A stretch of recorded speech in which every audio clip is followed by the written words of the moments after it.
Did you know that pens have legs? I'm talking about writing instruments. All right, more on that in a moment. You'll learn why this is important along with the top 4 promotional products in the promotional products industry and the Hunch Factor strategy. Welcome to Business Wits Business Tips from our Better Business Results show. In this interview, Vice President and co-owner Paul Herzbrun with B&D Promotional Products shares promotional product marketing tips for business owners. Promotional products are one of many marketing and advertising strategies that have remarkable investment returns. And pay attention to the Hunch Factor. I'll be back after the clip with why pens have legs and your action items. You talked about this Hunch Factor earlier. Oh, you know, it's when you're looking for a promotional product, you want to look at it, you know, either a hunch or what are the odds. And by that I'm saying if there's a product that you wouldn't use on your best day or on your worst day, what are the odds? What are your odds that your clients or your prospects would use it? So in the selection of a product, look for something that, yeah, gee whiz, I would use that. That's something that, yeah, I would like to have. Because if you would like to have it, the odds are, and my hunch is, that in fact your client is going to want it too, and your prospects are going to do it, are going to want to use it. And again, what is it that you're trying to accomplish with the promotional Who's your product? audience? Exactly. Who's your audience? Who are you trying to reach? And why? What do you want? What do you want from them? Is there a bounce back offer? You may want to reward somebody with a Visa gift card that has your company information on it. Well, we do those, okay? You can actually, I mean, that's just something that you can do. If you want somebody to, in fact, use a gift card back to your own business, what a nice way of driving them back into your store, into your operation. Give them the Visa gift card or give them the American Express card. So what is it you're looking for the client, in fact, to do in the prospect? And again, how many are you trying to reach? Why do you want to reach them, and what are you hoping for them to do?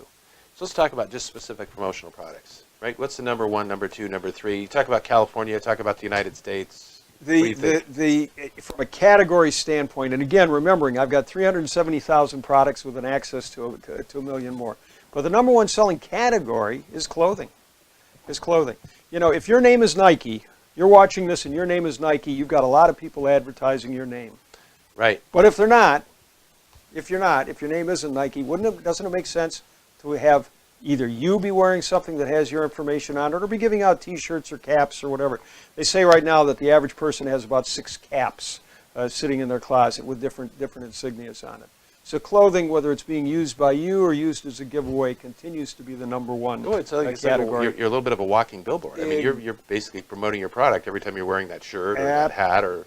Absolutely. I mean, how nice it is when, we've had it happen to us at Disneyland where people have turned around and they've said, well, what's B&D Corp? Well, the only way I know I'm B&D Corp is because my shirt says B&D Corp. It should be the same thing with you. But again, as giving it away, giveaway of T-shirts, everybody needs another T-shirt. Well, what else besides clothing? You get into writing instruments. Writing instruments. Pens are always the number 1 or the number 2, depending on where you are, category. And the reason for that is, and I know people say, oh, a pen. Who in the world needs another pen? You do. Pens, you do. Yeah. Because if you write, as long as you write. We did a sales meeting the other day, and I said, anybody out there taking notes? And of course, everybody's hand goes up. And I passed out a couple of our pens. They're writing. You're writing. Everybody is writing. So it becomes always the number, as I say, the number 1 or the number 2. Number 2, something in that. What calendars. Else? Okay. Calendars. They say that 85% of all buying decisions, purchasing decisions, are made in the kitchen. Mm-hmm. Put a wall calendar in people's kitchens, and there you are, 12 months of the year.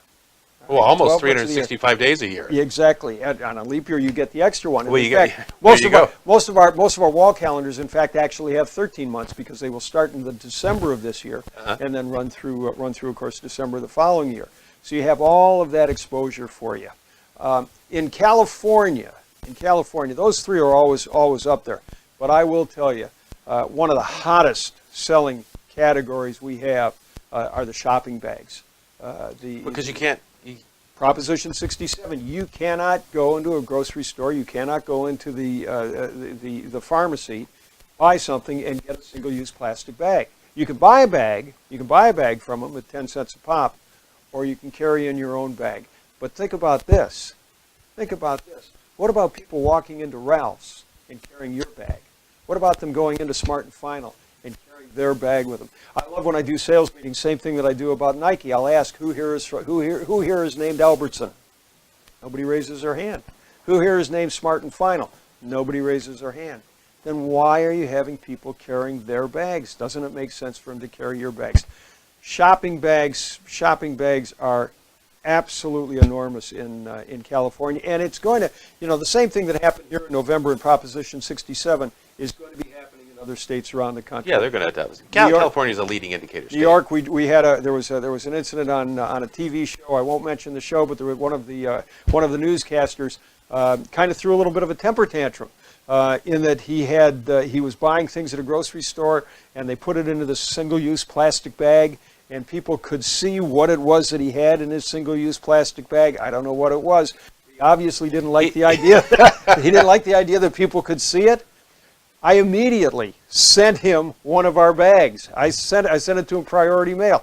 Now, will he acknowledge it? Will he get it? Whatever. But the fact is, if he's having problems with that in New York, it's happening. It's happening to other people. And again, just because it's only happened here in California, trust me, it will be moving east. It's going to go. It's going to go. You got to get rid of the single-use plastic bags. So have people carry your bags. So those are the 3 or 4 top selling categories. Excellent. Well, I really appreciate your tips.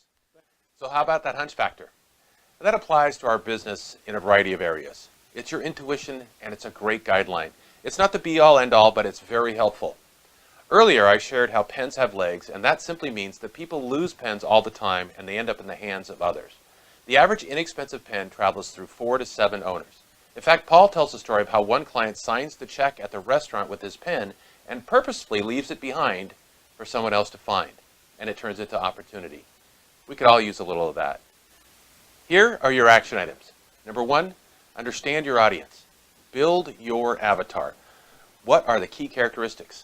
Age, gender, education, likes, dislikes. Send us a note or leave a comment, and we'll send you our avatar worksheet. Number 2, establish your marketing budget, and establish what part of your marketing budget should be for promotional products. Remember, pens have legs. Do promotional products belong in your budget? They belong in just about everybody's budget.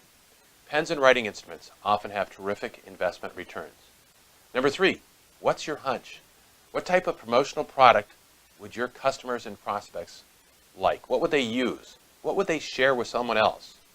Number 4, consider a bounce back promotion. This is a Visa gift card with your name and company name on the card that is used at your store. What a way to drive traffic to your store. Will they buy anything else?